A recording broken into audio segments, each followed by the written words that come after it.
last year you were a big hit at this festival, weren't you? I think so. Yeah, it went really well. You're back doing a long show, right? Sold out as far as I can tell. And has this been a good year between last year's festival and this year's? You shot to stardom. Yeah, it's been a great year. It's been phenomenal. But it's also been, to me, I mean, a continuation. I'm not changed anything. I'm doing the same stuff. It's an oddity that suddenly people are like, hey, that's really cool. And that, yeah, well, where were you 10 years ago, you know? Yeah. But it's cool. You know, it's all happening at the right time. And it's a big coup to come back and do the one-man show. Because my stuff, I think, requires a longer time than 15 minutes. Yeah. Well, we'll illustrate that by showing a 30-second snatch of it to... Great. Give them a sense. No, but you're right, because once you've established... You'll do everything but the punchline. Now, see, in a longer set, he has a punchline. It's a laugh. But right now, that's him smoking and looking unhealthy. Getting close. Is there any similarity in your attitudes and stuff to the writings of something like P.J. O'Rourke? Do you respect him? You're curling your lip a bit there. No, he's funny. I'm not into political commentary at all. Yeah. So in that regard, no, because I don't believe giving these people any credence whatsoever, because it's all undeserved. Yeah. Are we not people, individuals, and who is our leader? There is no leader. Shut up. Let's move on to another realm, and that's where I come from. And it seems rather anarchistic or revolutionary or rebellious, like you're saying. This attitude. How God is he a leftist? No, I'm a shockingly unbelievable. I'm me. Yeah. So remove all your little preconceived notions, please.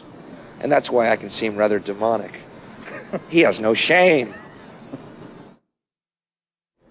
Youth culture is supposed to be sex, drugs, and rock and roll, and your act is very much sort of all sex, drugs, and violence. Are those the topics that interest you, or to just get the immediate responses?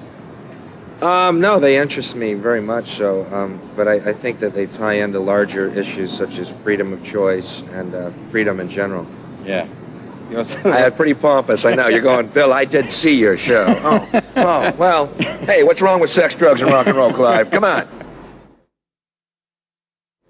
Other people go, he was cruel and vicious, and he talked about violence, and he... Shut up, good deal. These same people read Stephen King novels, all right? And they come to see me and they're shocked. You know what I mean? It's a show. It's a performance.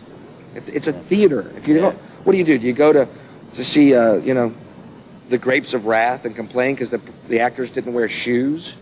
They're Okies. They don't have shoes. Yeah. And we were really offended. It's part of the play. Well, people are idiots. Well, that's cut that. I'm not going to argue that. I'm an idiot. I don't want to... I'm not going to argue it. It's a difficult thing. We're not idiots. Okay, I'm not an idiot. The difficult with stand-up comedy, of course, is that people think you standing there talking, and there's no sort of apparent art form. There's no... Right. There's not a play. It's not a piece of music. It's not a song. It's just you standing there saying what you feel. So that's why people have a very immediate reaction to it. Right. And it is amazing, the visceral emotions that people get from stand-up, and particularly shows with people that are saying something. They get angry, and you're going... And what bugs me, too, though, is they get angry before they hear the punchline. They don't know which way it's going to twist.